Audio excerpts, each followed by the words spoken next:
Yeah, I'll do that. The long-term plan has our major capital projects for the next 10 years mapped out. But then we also have our renewal budgets and our operational budgets, and the strategy, policies and plans need to come out of our operational budgets. So we have a rough timeline mapped out, which we workshopped with council of, order of priorities of things, which I can email out, but that may change slightly depending on funding and depending what's happening. But the reserve management plans, they have to follow a process under the Reserves Act, and that process has got public consultation and hearings and what have you. And I guess depending how controversial or not they are when they go out for consultation, that timeline can stretch or be fairly short. So it's always just indicative. We can't sort of say exactly we're going to start on this date and have it done by then, because if we have no submissions or we only have submissions in favour, then it can be a fairly straightforward process. But there's a lot of contention in terms of being in hearings or reviews or what have you, that stretched out quite a bit. So what I'm hearing is that you look at your operational budget and whether you have the budget to undertake that planning process at particular times and consider your priorities at that stage, and just depending on what you have available to do. So it doesn't sound to me like it is an LTP route for lining up the priorities. So I guess the question still stands of how do we have an input into what the next level of the ramp might be.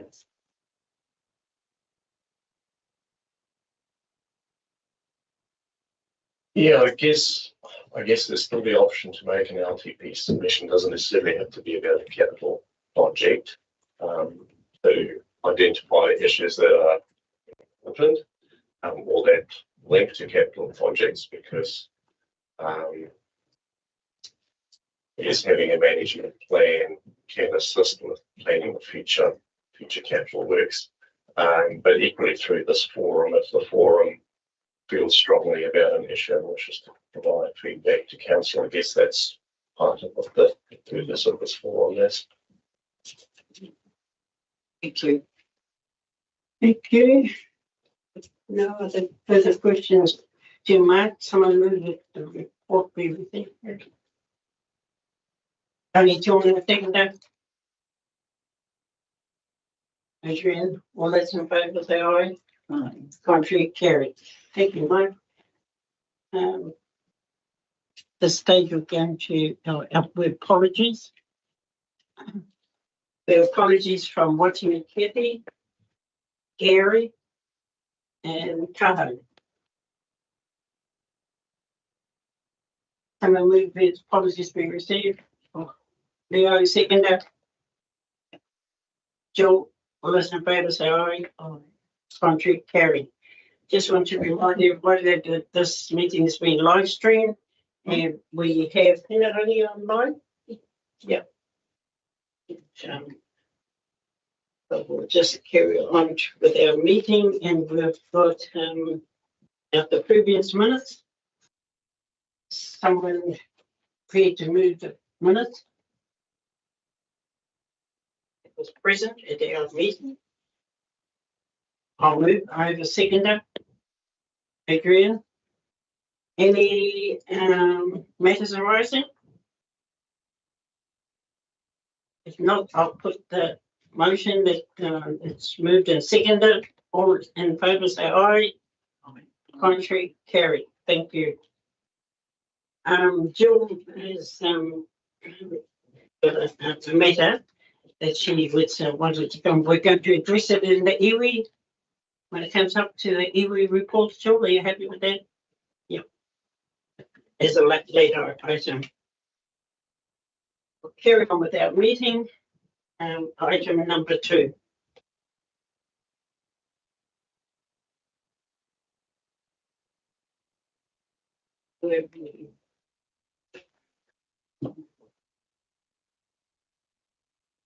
Olivia, welcome. Hello, Cynthia. I am here today to present the 6-month report. So this is done by staff every 6 months. We give an update both on financial and our performance measures, so how we're tracking with the performance measures that we set every 3 years in the long-term plan. So these measures aren't the ones that we're setting now and in the long-term plan, they're the ones that were set back in 2021. And so, yeah, happy to take any questions. I will do my best to answer the financial ones. Maria is unavailable today, but I'll do my best to whatever I can, but I can answer the performance ones. In part three, any questions? Olivia?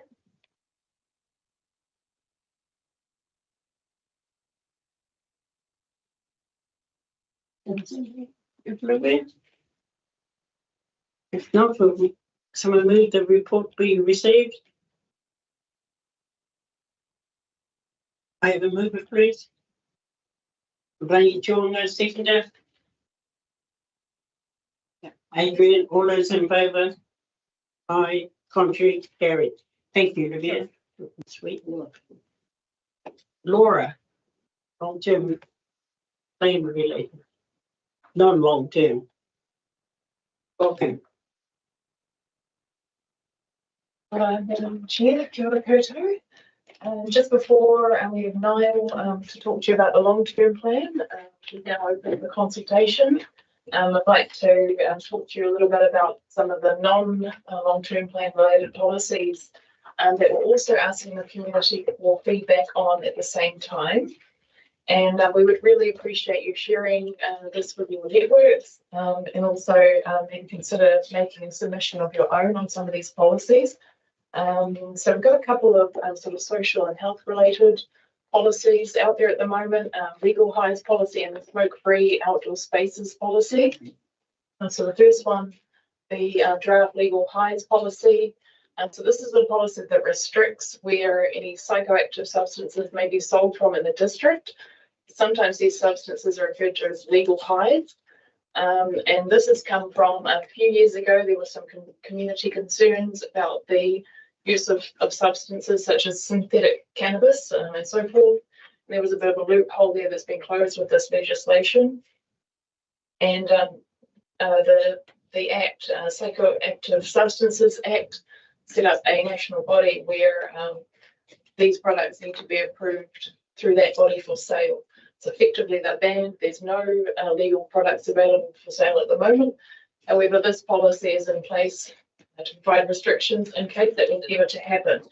So you'll see in the policy these mapped areas where some shops can be located in very small areas in the CBDs, and there is some clauses in there to protect the community, including some buffers away from sensitive sites, so schools, Kohangareo, and there's also a buffer between other shops that can sell.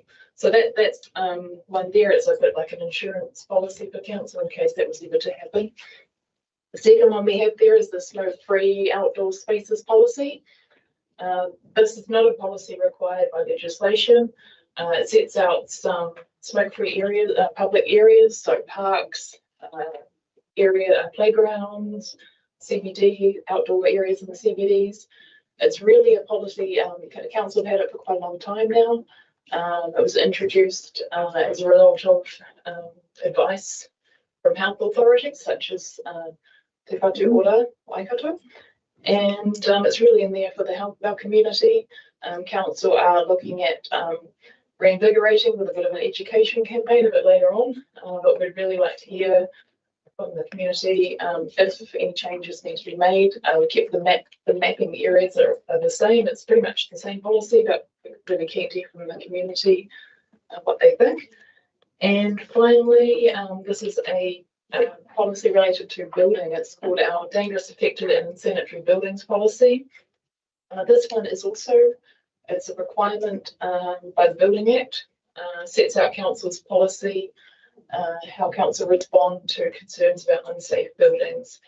And we have made some changes to this policy. It looks a bit of a mess in the track changes, because we've really kind of changed up the structure to make it a bit clearer.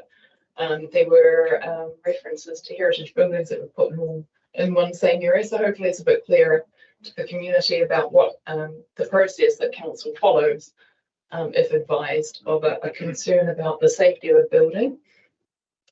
So we really want to hear from the community about these policies. Unfortunately, the LTP does take a bit of the attention away. In future, we're looking at maybe not running policies alongside the LTP and kind of keeping that a separate process so that they do get the attention that they deserve. But yes, we're really keen to hear from the community. Consultation closes the same time as the LTP, which is the 21st of April. And there is a separate page for these policies. It's our Have Your Say page where people can go on and submit a submission online. And of course, we do have available some hard copy forms, and we can help people with their submissions at the library. And we're also keen to come and talk to people. If you know people that would be interested in talking about these policies, we're really keen to come and talk to people that might be interested. So, yeah, happy to take any further questions. Thank you. Your part-time. Okay. Mike? Just wanting to find out, probably not just the non-long term, but also by privilege to jump in before the line shut off. But what is the Māori outcomes for the long-term plan? What have been the outcomes that the last 10-year plan did for Māori outcomes? And how are we tracking it? Is there a nice, easy way of showing to Joe, average Johnny on the street there of Māori, what other outcomes that have happened in the last 10 years and what's proposed improving them in the next 10 years for Māori outcomes or outputs? The way that we track outcomes at the moment is through the annual report. That the kind of concrete outcomes is through our performance measure process. And one of those measures is to do with Māori engagement, and that's the performance measure around this forum. So there isn't actually any way that we can report on Māori outcomes, but that was one thing we were looking at trying to improve is there a way that, and it would be really interesting talking to you further about, like, is there a way where we can actually report what would be meaningful for the community as we currently report on one of the questions in your survey, your annual survey about engagement in this forum and how that is progressing as a way of influencing council decision making. I don't know if that answered your question.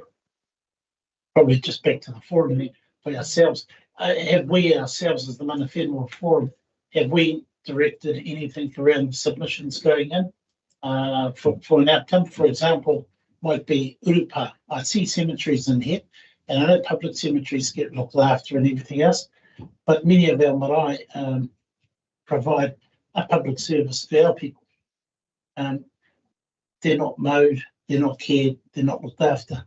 And part of the treaty aspects might be to simply, after however long the council's been going for now, they may want to look at building into the plan $1 million for marae cemeteries as a good example, because our people are providing space, waihi tapu, and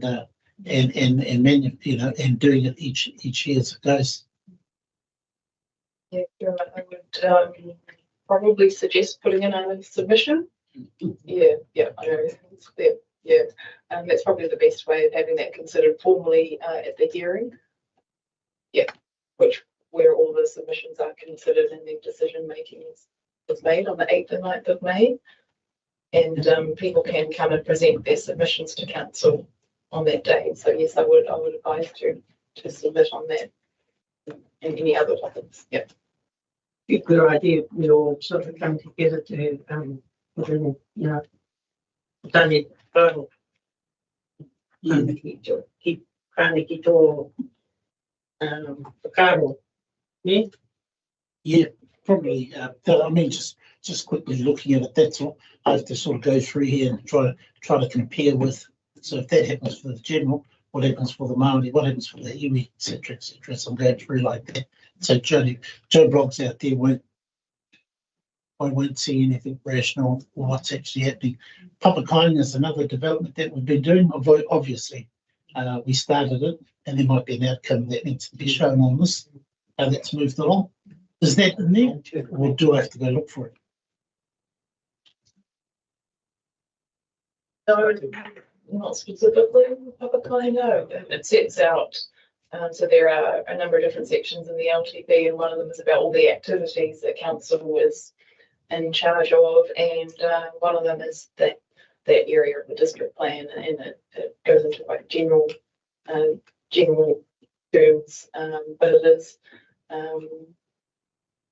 obviously it's a long-term plan, and there are budgets for review of different plan changes, but there is no real discussion in terms of that plan change that I'm aware of.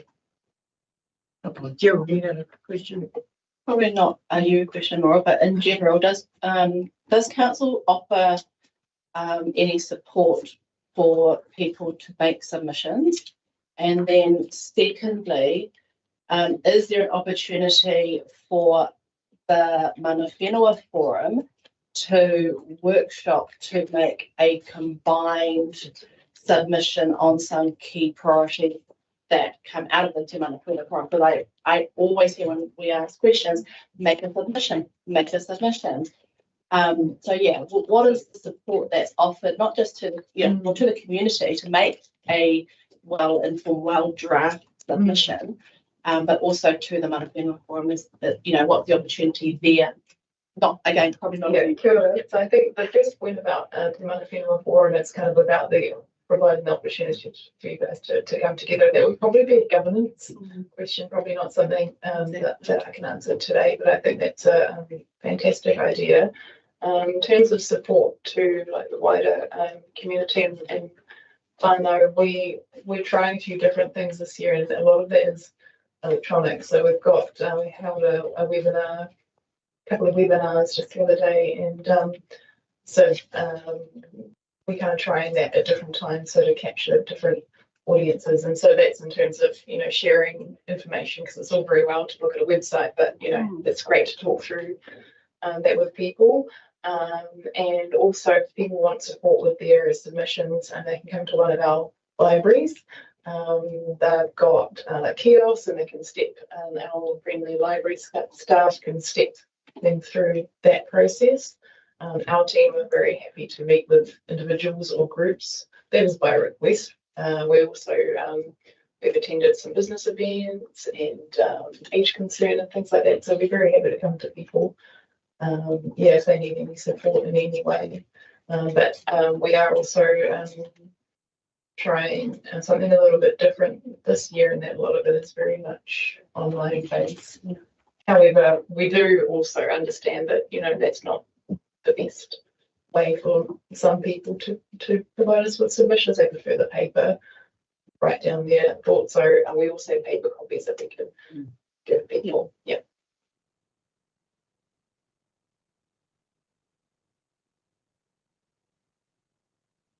Thank you.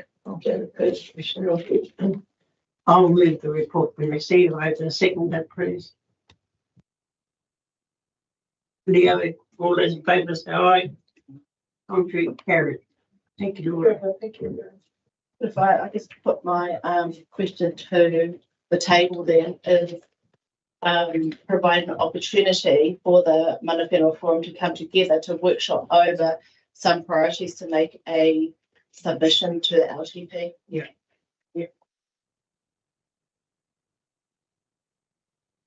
First is cut off.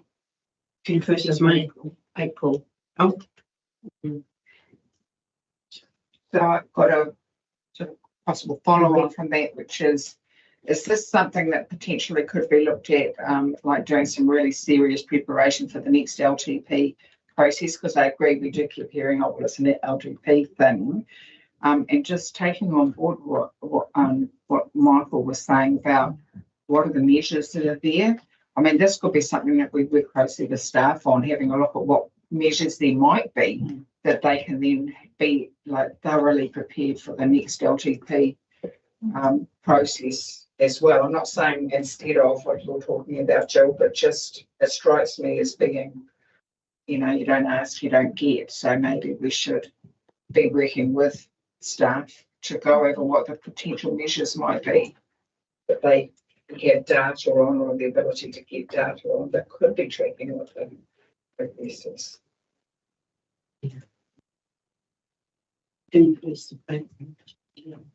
So if I can jump in, maybe the follow-up there is to put that on the Manawhenua Forum's work plan, those two things.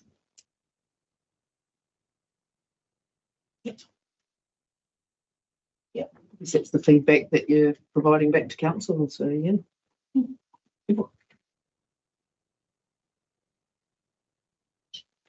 Would you like it formally noted? You know, like when it's a formal recommendation, it's the feedback that you're providing. Yeah, I'm happy to do that. Thank you. I was just going to, just with most of the members, suggest perhaps pulling in a consultant to do some work on it. On this one here, to prepare something going in, effectively getting some outcome result for submission. Perhaps 10 hours of somebody's time to put together a submission on our behalf, rather than, and then we meet to have a look at it as a workshop, rather than the workshop and find our deadline and trying to get to the submission part. Yeah, I think considering the time frame, this is what we're sort of indicating, and if we put it on the work plan going forward, that's probably a really pragmatic approach to take from it. But yeah, I suppose there's still nothing stopping us. How do we make a joint submission within the time frame of this year's submission period, and what support can council provide to the forum to do that? I could just say, I think it comes down to budgetary constraints at the moment and around getting consultants. I think the consultant word is well threshed in local government at the moment. But yeah, I think going forward, I think it'd be more individual at this point for this, perhaps this LTP, but or where you can work together, have a joint submission or say the same thing, you know, whichever. If there's something you feel strongly about, please do put in a submission, because we do read them and we do consider them. And the thing is, they don't go away. When there is a submission, they're there for the council to consider going forward. If they don't go in the immediate, it comes up again. But, yeah. So, that's going to have budgetary constraints at the moment. I know we're fairly exhausted in the long-term plan. Okay.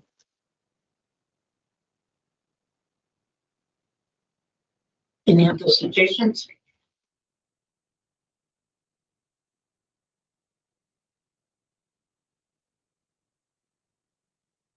Let's just do a solution, I guess. Recommendation around outcomes and submissions being put into the work plan. Get that motion.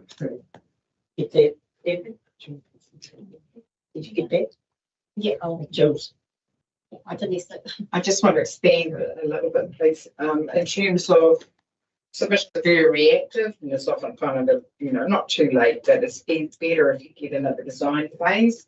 And so maybe the third thing I think would be to look at how the Manawhenua Forum can be involved in the preparation of the long-term plan and the matters that are going forward for the consideration of council.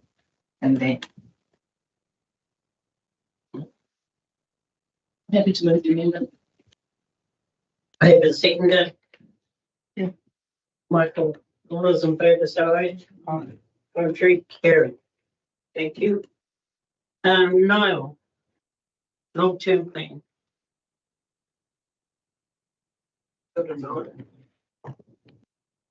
Less questions, really answer. Good evening, everyone. There's obviously been some good discussion already about the long-term plan.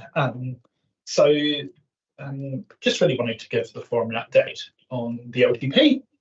So the LTP is the 10-year plan that outlines council's budgets and projects and levels of service that it wants to achieve over the next decade.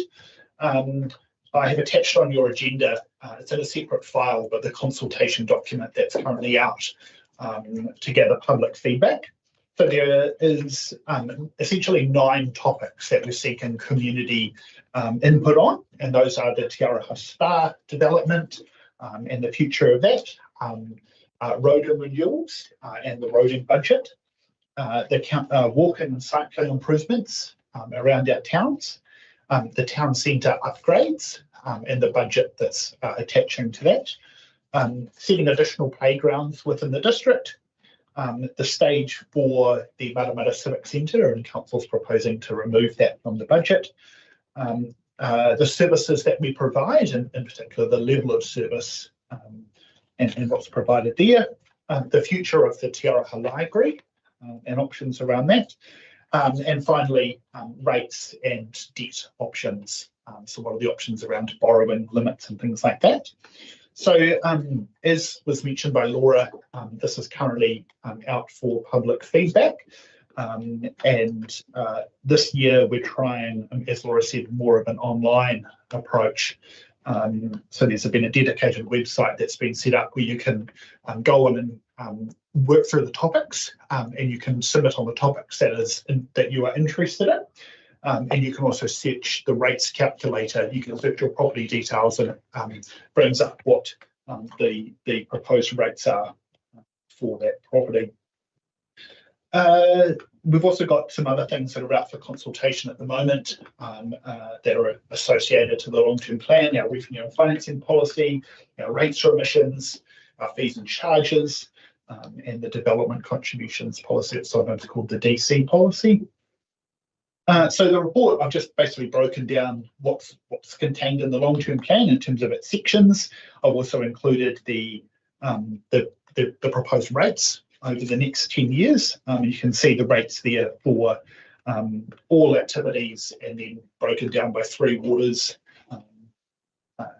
and the proposed limit, the debt profile. So yeah, in terms of seeking feedback, I would welcome if you have the ability to share this information within your networks.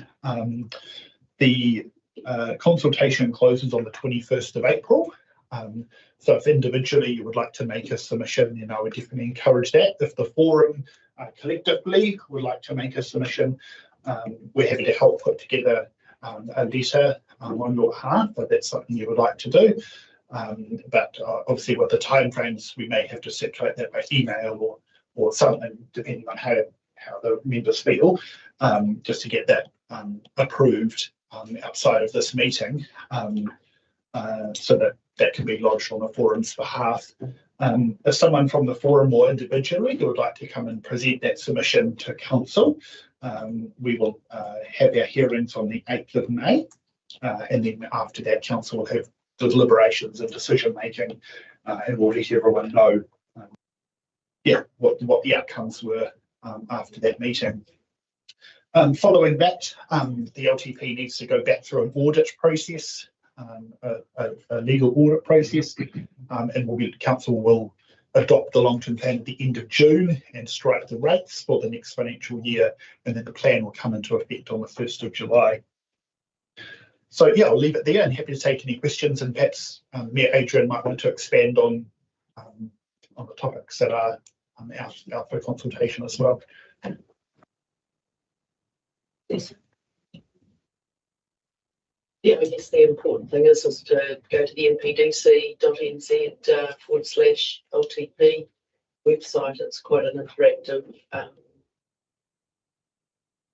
URL that's showing what we're doing, what's in, what's out. Yeah, this is probably one of the most challenging LTPs we've faced, obviously, with significant investment in water infrastructure, with our wastewater resource consents expiring over the next 3 years, and significant investment that's involved with water discharges and the high standards that seem to be expected now. So yeah, we've had to drop a lot of stuff out, push things out, and yeah, that's about the summation of it. It's not a I don't think we're doing quite the austerity. We are still going ahead with things, and we are maintaining our levels of service and our grants to various organisations that we're proposing to maintain, because there is a community good here that is for the benefit of all. Our fees and charges, some of them are going up significantly. Cemeteries are one. In order to be buried in our cemeteries, council-owned cemeteries, there is a significant cost there. That has been raised. Dog fees also been raised quite significantly. More of a user pays model, so just trying to fit within the parameters. But there's the hierarchy of centres and things like that. So yeah, it's just one of those things with the cost of doing business at the moment, and councils are not immune to higher costs. And the challenges of getting everything done. I think that's probably and it's highlighted probably from Mark's report with this work that he does, is just the volume of work. We can't do everything at once, so we spread it out, and it takes us a while. So I guess it's around public expectation of getting things done, and us trying to balance that with the cost of doing it, and with the times we've had challenges with staff, getting staff to do work in those spaces. But yeah, this has been a really challenging long-term plan, but we're here and we're getting on with it. And we look forward to the submissions. Honestly, please, as individuals, how we wish to do it, please, I ask you to do a submission for it. I think it's always very useful to get that narrative. And although I know it's after the fact, but let's build on that. Just carrying on from Mayor Agent, and I encourage you to come and speak to your submission as well. I mean, that's either way is fine, but I personally think it's for a great benefit if you can come and speak to your submission. So I would really encourage that. Just on that, if people aren't able to come in person here on the 8th of May, we do provide opportunity for people to present remotely online. So that has worked for quite a number of people who so you don't have to travel, just to talk for a couple of minutes. So yeah, you're very welcome to do that as well. Michael? Just the part mile on the financial cost and funding source, 45k to get the cope going. How much of that is directed towards Māori communications and getting the kaupapa out there amongst our rangatahi and utilising those?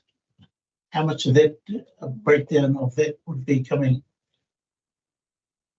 Have you got anything like that? That's, for example, we've got Radio FM, we have Radio Tainui, and they have their platforms as well. Because we're rangatahi based in approach.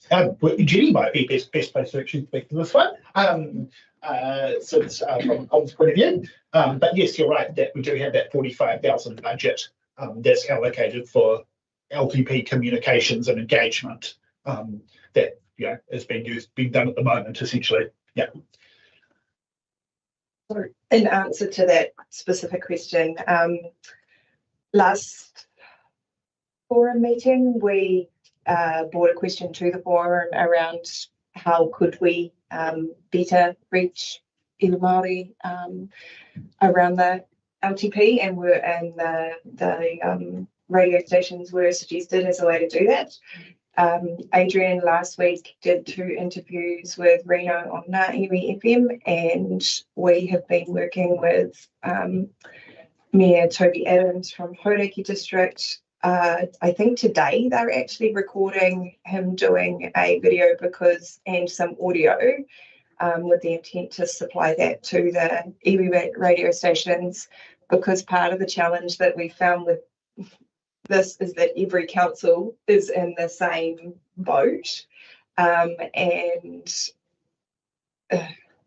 I guess the subject matter interest when the geographic boundaries don't necessarily align with radio can be a challenge. So we have tried to, progress that at a regional level to get Toby to explain the challenges regionally and encourage people to engage at the local level rather than asking the radio stations to speak to 6 or 7 different councils on similar content. So we've got that work underway.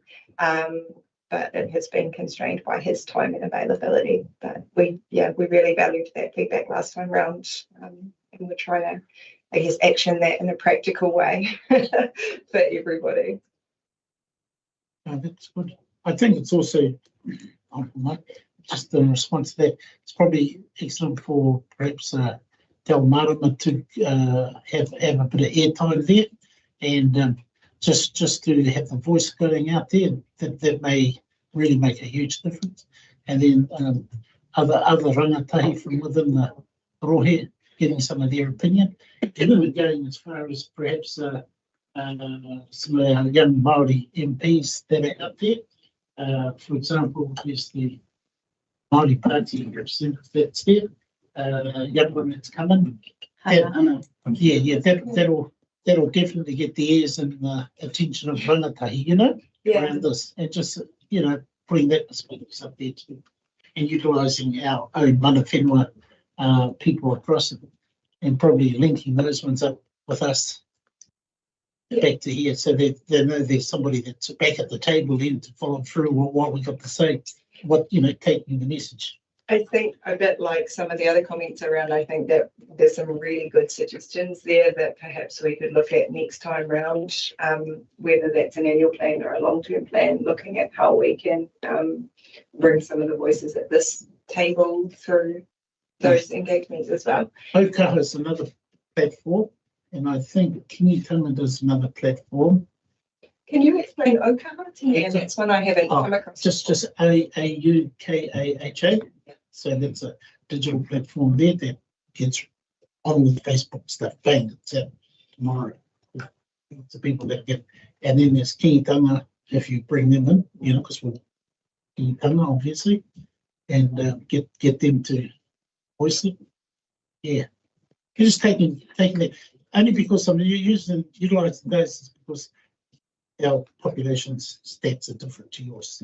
Absolutely. Yeah. And I guess on the rangatahi one, that was something we had acknowledged in general, not Māori rangatahi, but the youth voice in general throughout our planning processes is a hard one to reach. So any of those, really welcome those suggestions on platforms or ways or things that are resonating with Māori youth, because any youth voice in this process would be valued, as we do tend to typically hear from the same groups and the same individuals. So, thank you for your feedback.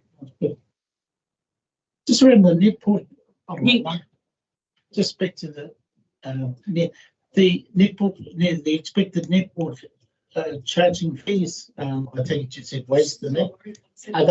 What are the increases likely to be? On the rate, or your long-term plan? the rate. What are the actual effects of this going to? We're going out at 15.8 this time. Okay. And we're on above 5 for the next 2. It's 6 and 8, I think. We could smooth and go 10, 10, 10, but there's an interest cost there that makes the interest front up straight up. We're not tending to use a percentage, because it's actually the targeted rate that's probably hit the hardest, because it's the people with the water, it's the water services that are costing more and more, and so that's where that cost is more.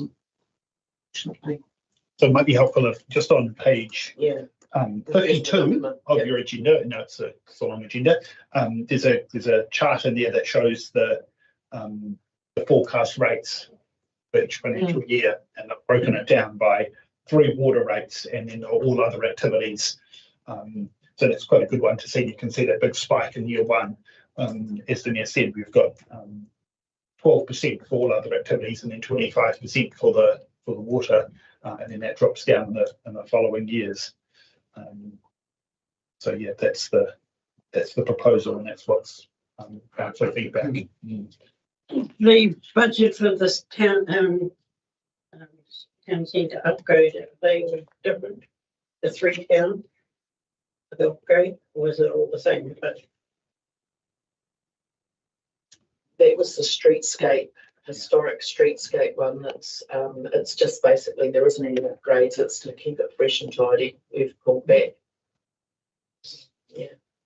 Is there a, there's a issue in Morrisville, there's a seating in a little garden. Is there a, can it be removed? Where about it?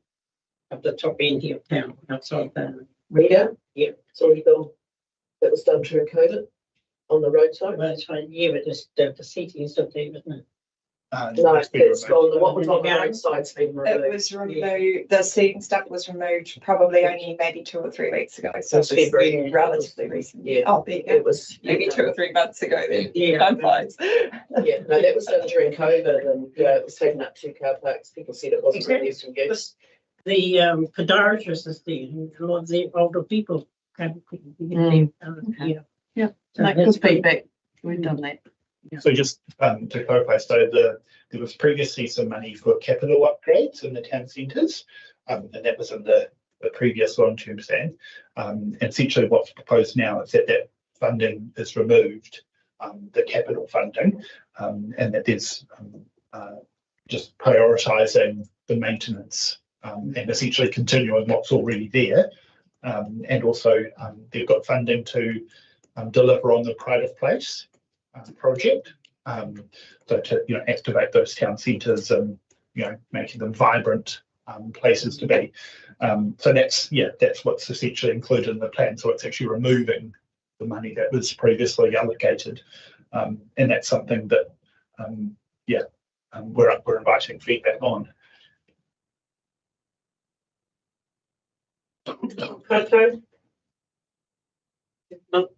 Probably just a statement then. If we're all talking about increases and this increases and that increases and the next thing, loss of jobs is also protected from central back out to government. When do you, and in terms of planning now, we're in the middle of it looking forward, and they're talking about a depression we're going into.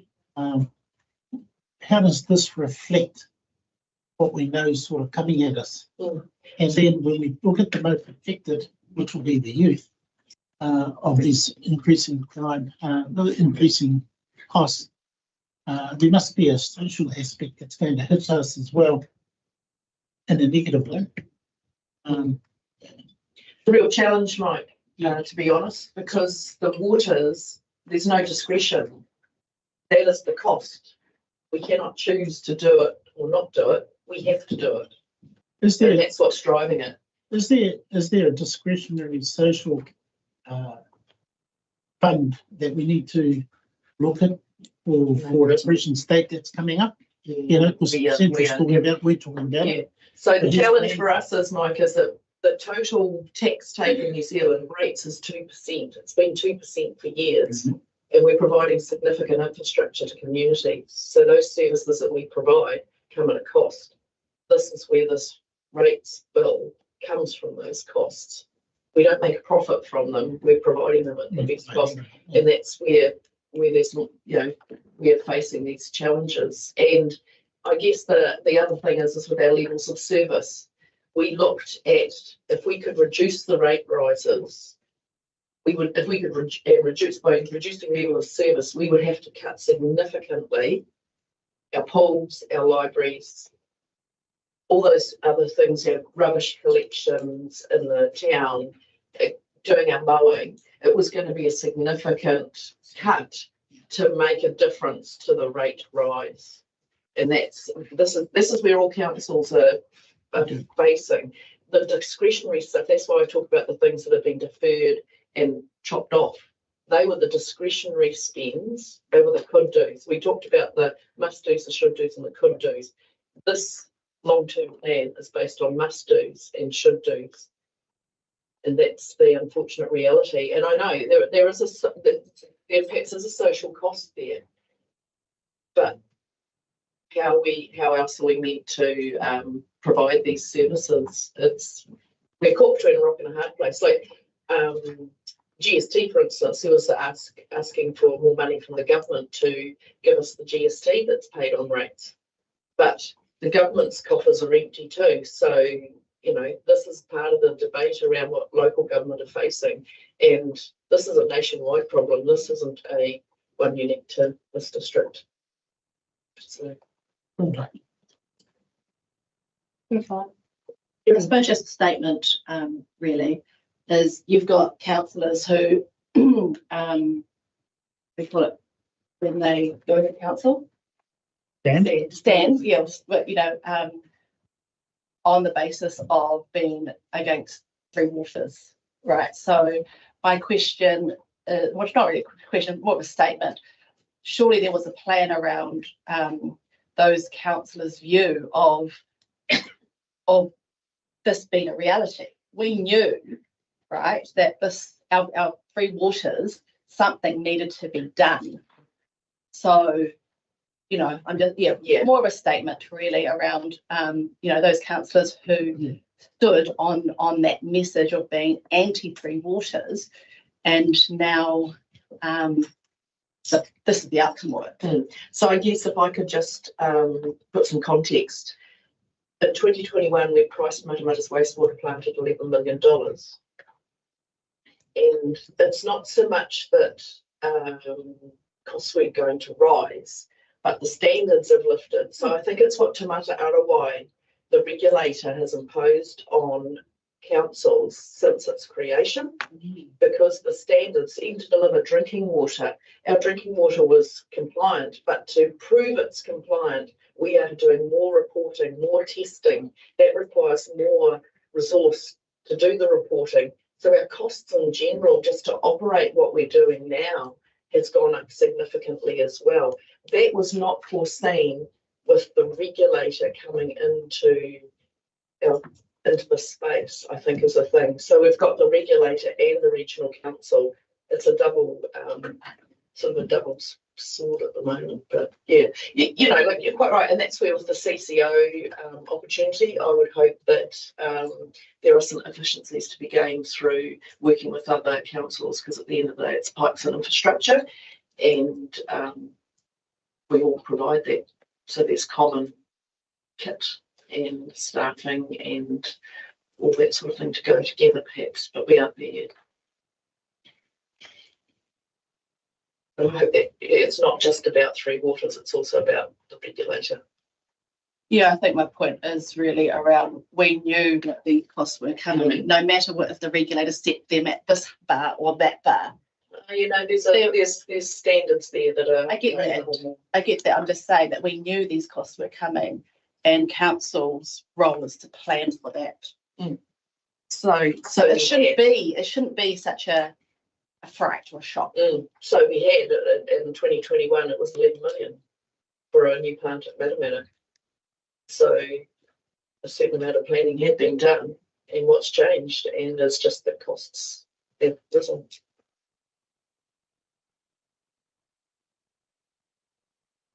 The only other point that I would just say on that, not directly, but you may see some councils, because of the Three Water reform, are actually deferring their long-term plans. So there's an option that government has provided to push these out effectively for another year. This council has decided that it's going to progress its long-term plan on the timetable that was already set. So that's why we're out for consultation at the moment. But you'll see some councils are we're not dealing with this till next year. They're waiting for more certainty around the water issues. But this council decided earlier on that it still wanted to progress with an audited long-term plan and to have it in place by July. But that differs. So if you look at Waipai, they're taking a different approach. For example, I think Waikato district's the same. I'm not sure about Hauraki and Thames, Coromandel. They're both consulting. So yeah, people are taking different approaches now to how they're setting their long-term plans and the timing around that. So just something to be aware of when you're looking sort of at other councils, and you may not see that they're out with anything. That's potentially because they're deferring this for another year.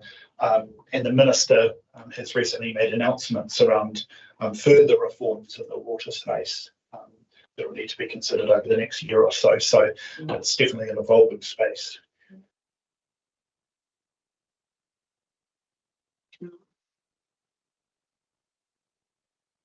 Further questions? Someone move the report be received, please. Michael, seconder.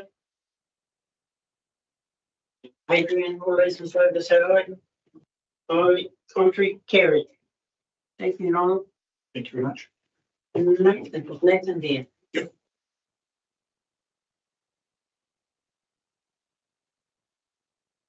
Good, Nathan. Morena. Yeah, I'm just here to do a district plan and resource management update. Just before I do that, I just want to introduce Carolyn McCarley. So she's a new senior policy planner. We've flogged her from Heritage New Zealand. So it's good to be on the flogger rather than the floggee. So so she will be in the hot seat from here on at this forum. So you'll get to see a lot more here. So yeah, I'll just work through our plan changes, and if you've just got any questions, just interrupt me when you can. So first up is plan change 49, which is a plan change to look at the zoning really of Waharoa. It's fair to say that this plan change is sort of stalled a little bit, but we are sort of kicking it off again now. We're just currently looking at the provisions for the residential zone, how that I guess we're just working through the provisions now and trying to reflect the community's aspirations for Waharoa. The next one is plan change 54, which is Papakainga. So that was initiated quite some time ago, and it's basically we're looking to enable Papakainga better in the district plan. That introduces a multi-purpose zone which has 2 precincts. So precinct 1 is around existing marae, and precinct 2 is around sort of existing Papakainga, Rukamoana Road and Gillett Road, that kind of area. So that's progressed through its notification and further notification. We have a hearing next week for it. So if you're a submitter, please come and speak to your submission. The planner's report is available on our website, so that is Council's recommendations for the plan change provisions. Expert evidence from submitters was due yesterday, and we have received some expert evidence from the Regional Council and from Kāinga Ora. So if you're interested in that, have a look. Legal submissions are due this coming Friday, so they will be about, if there is any, they will be available on our website. So yeah, like I say, hearing is next week. Decision maybe a couple of months after that. It just really depends on the commissioners. So commissioners are Bill Wasley and James Fitu. So yeah. Plan change 55 is Fonterra Waitoa. So they principally are looking to change their noise emission control boundary, which is basically a noise emission control boundary is a point at which you measure noise from an activity, and that normally extends beyond the site. So they have been undertaking a series of improvements over the years, but they have not been able to comply with their current noise emission control boundary. So they're looking to amend that so it reflects what they currently do. That plan change has only just been accepted. So it was accepted on the 27th of last month. So now we are looking to notify it. And I think the planner is leaning towards limited notification because we can fairly easily define who is affected by the change. Calcutta, so plan change 57. So that's a proposal to rezone approximately 40 hectares of rural zone land on the outskirts of Matamata. That has also been through its notification process, but the applicant has asked us to put it on hold effectively while they do some more work. The RMA has a time frame for decisions on plan changes, and that's 2 years. So we have to make a decision on that by October this year. While they've asked us to put it on hold, it can't be on hold indefinitely. And if they want an extension, then they have to go to the Minister for the Environment for an extension. And that may be an option for them. I'm not quite sure at the moment. So next on the list is Avenue Business Park. So that's a proposal to rezone 14 hectares on the western outskirts of Morrinsville. That's been through all of its notification. A hearing was held late in February. and we're just currently waiting on a decision for that. So, yeah. National planning standards. So we are currently converting our district plan into the national planning standards format, and that is all the district councils have to do that.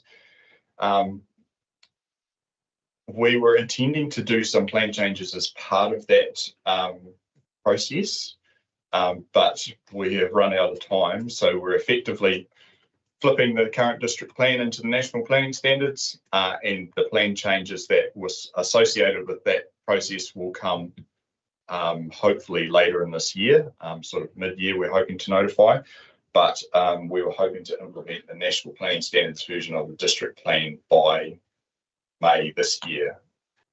So hopefully that still happens in that time frame. Nathan, sorry, just go back to the avenue. What's the normal time frame for that decision to go through? So the decision has to be made within 2 years of the notification of that plan change. So that's the sort of baseline time frame. But I think you'd normally expect maybe a couple of months from a hearing to have a decision. But we're sort of getting to that. You're almost there now. Getting to that now, yeah. So yeah, I haven't heard any updates from the commissioners. So thank you. Yeah. Hauraki Golf Forum. I can't really add too much to I just take what I've written there as read. But I can add that the executive officer for the Hauraki Golf Forum has resigned recently, Alex Rogers, and his last day is on the 29th of April. He is moving to the Director of Regional Operations for Auckland for the Department of Conservation. And Katina Konomos is, she's going to fill the position on a limited basis until the 14th of June. I understand because the executive officer is employed by Auckland Council, they're currently going through a restructure. So I think they wanted to have that restructure sort of finalised before they employed anyone new. So she will fulfil it on a temporary basis until the 14th of June. And she is the current CEO of Revive Our Goal. Yeah, so she will do it on a limited basis for about 10 hours a week until then. And the last thing on the list is the resource management reform. So the government has sort of said that they're looking to revamp the Resource Management Act, and that will take place over 3 phases. The first phase was to repeal the National Built Environment Act and the Spatial Planning Act, which they did. They are currently implementing they have released the fast track approvals bill. So that's been introduced to the House and is available for public submissions at the moment. That is under the COVID fast track legislation, we had a fast track consenting process, but this new bill will go far wider than that and won't be just limited to the RMA. It covers the Public Works Act, the Conservation Act, a broad range of other acts. So I think they're wanting it to be a one-stop consenting shop, essentially, for regionally and nationally significant projects. Yeah, so that's available or it's open for submissions at the moment. And then I guess phase 3. So part of phase 2, they're just making tweaks and changes to the existing legislation, and phase 3 will be to completely roll it over and introduce a new planning act, effectively, based on property rights, as far as I'm aware. So yeah, that's it from me. Any questions? Do you have anything in the resource management plan that might attract attention of what they're looking at for this area? So, sorry, you mean in the fast track? Yeah. Not as far as I'm aware. So in terms of like what some of the activities that we've consented under the sort of previous fast track legislation were the likes of the Tauhei solar farm on in Te Araha West. So that went through the fast track process. It has to meet a certain criteria, and I couldn't tell you off the top of my head what that criteria is, but I do know that it has to be regionally and or nationally significant. So yeah. Any other further part of it? One quick one through you, Madam Chair. So is the minister ramping up the number of people who are actually going to deal with these resource concerns? Because I hear there's a lot of job cuts. Have you heard anything about that? No, I don't know. I'm as much in the dark as anyone else. So yeah. They realise quite how much work they're taking on, and there will be a lot of people who are going to claim regionally significantly. Yes. Regionally significant. Yes, and I think from a council perspective, we have to, well, as part of the old fast track process, we had to have input into the consenting process, but the expert consenting panel could do what they liked with our advice, essentially. And the same applies, as far as I'm aware, for this process. And I guess from our perspective, we're concerned about the cost that will have to us as well. Because we were very limited in what we could claim for as part of the old process. Any comments that we provided, that time was not recoverable, so we just had to take it on the chin, basically. So that's one of our concerns with this process. Take it on the chin.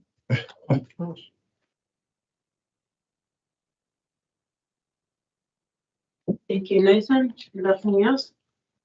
I'm just happy that the public hearing is happening next week. We're getting there. That's a significant milestone to get to the hearing stage, and Yes. Yeah, I think we're all pleased. It's been a big piece of work, but a really good piece of work too. Yeah. Thank you. All right, thank you. We have a mover of this report, please. Jill, a seconder. Yeah. Andrea, Jill. All those in favour, say aye. Aye. Contrary, carried. Thank you. Cool, thank you. Next is the EU representatives update. This is an opportunity for forum members, to feed back to the forum. I'm going to open the floor if anyone wishes to start. Jill? I raised the issue around the Taupo Domain Committee, and I'm going to raise it with a couple of other people as well around an update on those works. Were we able to get any response to any of my questions, Steph? Well, yeah, no, I've managed. I just got some clarification. There is 600,000 proposed in year 2 of the LTP for the Te Araha Domain redevelopment. So it's budget to get things done. So there is some money in year 2. So, and that's to be more around the paths, I believe, footpaths, renewals, and yeah, but happy to, like I can take this conversation further and find out what where to from here, because obviously the working group was put aside, but there was a lot of time spent on a couple of things that took longer than probably making a decision in the first place, like the toilet and where it was going and getting things done. So there was a significant challenge in progressing things. But it's okay. Yeah, I suppose just to put it on the table here, Adrian, is that there was a working group that was established which had a budget, and my question has been what happened to that budget, and what happened to the works. As I've sort of, and I don't know, I assume that the budget's been exhausted through the time that it took. I don't know. I haven't got that information, so I just know that what's ahead. And I suppose I've asked this question internally, hence why I'm now bringing it here, because I'm struggling to get an answer around that work in those work plans of what we did. And I know that there was a specific budget there. I know there were some cost overruns in specific areas. I specifically am asking what happened to that budget. Has it just been wound up, or has it been absolutely spent? I think it's, well, from cost overruns, I think that's probably the assumption would be that it's been spent and that there's 600,000 being put in your fee. So who would I go to get that detail? Can I work? Yeah, I can continue to ask. work through you. Yeah, I can ask. Yeah, with budget. And I suppose, yeah, those work plans, because there was a lot of time, effort and energy again put into a project that had, some outcomes that could have been really good. And where did that all go? A lot of say the budget was exhausted, I would expect, and then of course it was stopped at the spa, and like you said, we're in that vacuum of where it's happening, where it's going, and has come up. So yeah, we need to have a bit more discussion around that. And then I suppose my next question on another topic is in regards to all these reforms and what's happening with government, and the issue around Māori wards representation. My question is, what, if any, conversations have council had in regard to that topic issue? Because we've only had the notification last week, like everybody else. So we haven't actually discussed it. I didn't give any indication it's hot off the press. So there has been no decision made at this stage. Obviously, we've got to go through what the options are and how best to. Yeah, and so therefore put it on, your agendas, your tables, is around what consultation and guidance that not only the Manawhenua Forum will have, but what is council going to, I just like to see what plan you have around making sure that that is a well-informed decision of, the people who it mostly potentially affects. And the reality is that whatever the government directs us to do, we will have to work around that space. But take that on board absolutely, because that was how we came to putting the Māori ward in.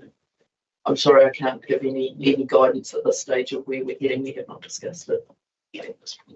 I think the government was adamant that those council the Māori ward said you would have to take it to referendum. Yeah, but I see So there's a number of options that have been suggested, and there's one that potentially, I know the team actually had a webinar on it yesterday, obviously talking about it from a nationwide perspective. And we aren't there yet. I can't comment because I don't know, obviously, whether there's a poll or referendum. We've got to do a representation review in 2026, 27 anyway. We've budgeted to do that, because we need to do a full review for the district anyway. That was irrespective of Māori wards. So, and we don't have a budget to do anything in the coming 12 months. The capacity to run a referendum or do any of that sort of thing is also another consideration, and considering, the relationships that we've also developed over time. So, yeah, we will keep you informed though. That will definitely be a part of going forward, is what it is that council.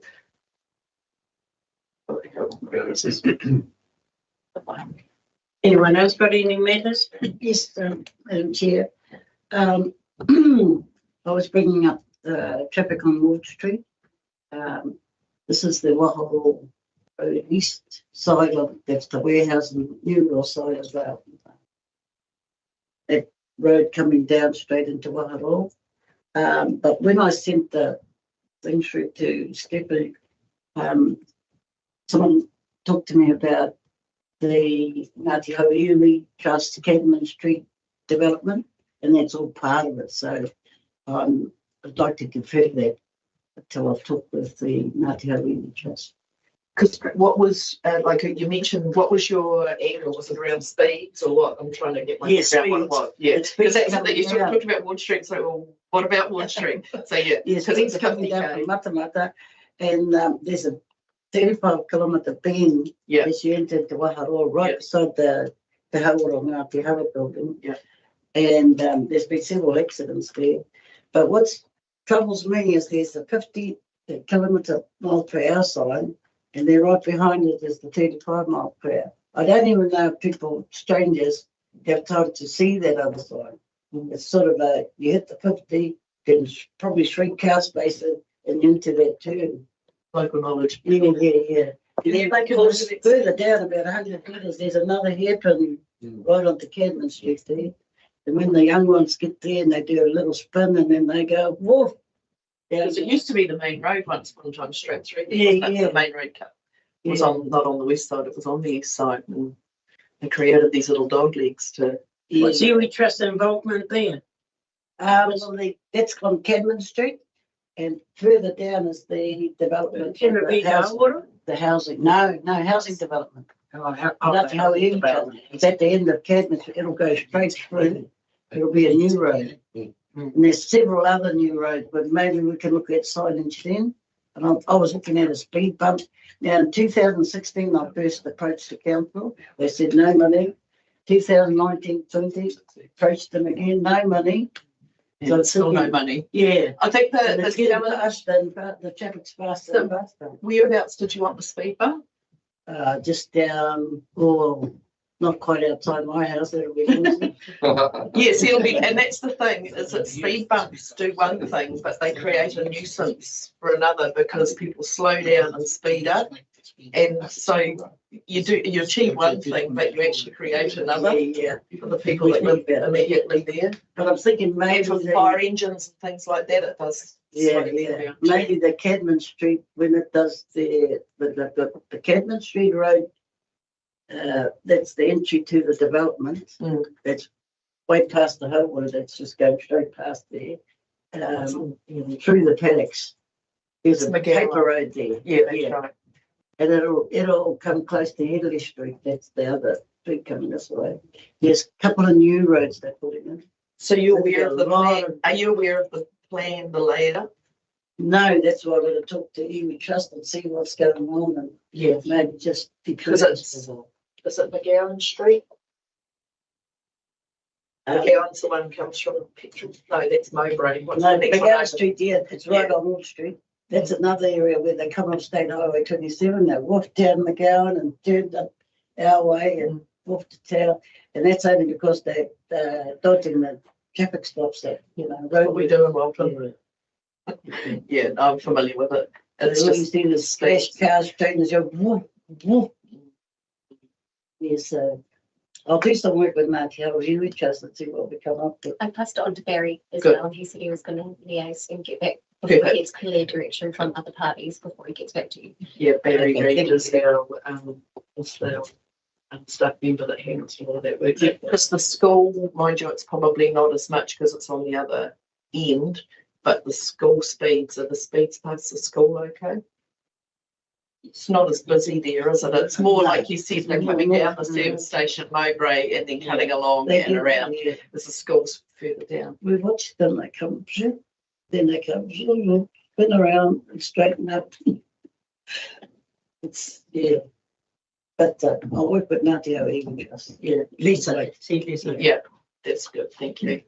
The Lockerbie, the developers came looking, asking for names, and names have been submitted. Has the council aware of that yet? What was that for, sorry? The Lockerbie, the street names? There was only one street name recently. And We submitted. Marsh was the one name that came forward. It was the only one that's been named this year that was just recently done. Marsh. Excellent. Good. Well, that's not what Iwi Trust we put There was in one road. There was one. There were two. It was only one road though that was. So has that gone through and has that been Marsh? It's a breakdown somewhere because they said they were going to get to council that we did. Our Iwi Trust had submitted names. There's other roads, there are other roads coming up. Yeah, I was going to say there'll be some in the Harris side, Te Matamata, and maybe they're just front footing that, maybe. Well, I don't know what part of it, but yeah, they did that, the names which we have submitted here. All I can do is presume that that's the next stage. I'm guessing, yeah. There will be two. Any other? Just in the work program, there you've got long-term project update every meeting until June 24. Now, the early one that we just did, which was moved by, we can use that part of this work plan. I'll have to look at that one that's coming up to do submissions on it, isn't it? No, I don't think so. No, that's only just the long-term plan update. Okay. Just another question through you, Claire. Yes. In terms of the workshop that council had with iwi, are we able to get an update of where we're at with that? Yes, through Madam Chair, called Kelly Tukuingoa. I'm our Group Manager, People Relationships and Governance. So there are a couple of things that I thought might be helpful that I can follow up on today, perhaps on Adrian's behalf in terms of the domain, and a couple of things that I'm hearing today. So I will go away and follow that up on your behalf and help out you, Adrian. Just in terms of where we're at with that, so Tuatahi and I have been doing a few bit of work there. We've made sure we've got all our notes collated and we're putting it through our project framework to make sure that we've got a very considered approach. Tuatahi has put together a very good report summarising everything where we've got to on that date, and we're meeting on Friday to go through that. There were 4 outcomes as a result of that hui. One of those outcomes in particular was about getting a working party together, and we had a number of people that put their hand up that day, so we'll be setting up that meeting very soon so we can progress things. And then just working through everything else as part of our project that we're putting together. So Tahi, is there anything else that you would add to that? No, pretty much covered it all. I'm hoping to send an update on that next year. Thank you. Well, everything that was discussed, if there's nothing else that information be received, I'll move. Over second, please. Adrian, all those in favour? Aye, contrary, carried. Thank you, Sandra.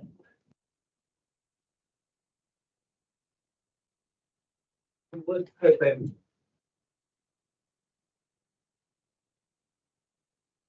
Thank you very much. I'm just here to present to you your work program. It's just simply a standing item on your agenda. I've made a note to pop down what was added in for your resolution just before your LTP item. So we'll get that added to your next lot of agendas. But really just happy to take any questions if you've got anything. Obviously, the work program came to the Te Manawhenua Forum meeting in December, and we added anything in there. But if there's anything that we've missed, or likewise, Steph or one of the team send out an email a few weeks in advance of each of your meetings if you'd like something specific added on there. So if there's anything else that we can add on or change at this stage, please let us know. Otherwise, feel free to respond to Steph's email when it comes out just before your next meeting. Procurement, Mike, are we looking at building a procurement into our work programs? And for, say, 5%, it seems to be the starting point. What do you mean by adding procurement into our? We've got contractors going up by years, but that you measure each one by 5%, going up to iwi endorsed, Māori endorsed organisations have that built into their contracts? I'm unsure, but I can certainly follow up a question with our procurement officer if you like, or me, Adrian might like to answer. Yeah, that sort of sits outside of this. You're talking about procurement. We have a procurement policy. I couldn't tell you what it is off the top of my head, but that's where I think your angle is our procurement policy. There has to be a policy to that framework that they follow in order for tenders. So that would be where the 5% I think would come in. Yeah, 5% or more, going up. So I can ask for an update from our procurement Yeah, officer Yeah. at your next meeting. Would that be helpful? Because I definitely could not answer any questions on procurement, but we can certainly find the answers for you. Yeah, it just means that they're in track. So they're looking at, if you're giving out a contract, the contractor's doing work for across this area, that they're looking at the Manawhenua and that they're making an effort to employ Manawhenua into those jobs. So do an ABC, A, iwi, B, Māori, C, CLA, because there's nothing left. I will have a chat to our procurement officer and see what we can pop on your agenda for your next meeting. Thank you. And I think this is the other one we just asked again before, which is possibly one of our work programs, is to simply have another nice, easy Māori / Manawhenua outcomes outputs across whatever we're doing. So everyone reports back and comes back to us telling us how they're going. Yeah. And looking for the opportunities. That'd be great. Nothing further? You're moved. Second. So. All those in favour say aye. Contrary. That brings us to the closure of our meeting. We didn't have any additional matter. We just did have, but we've already discussed it in our iwi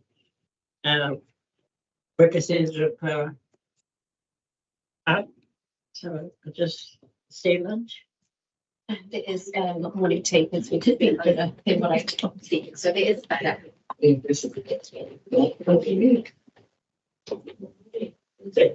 Sorry, it's not me.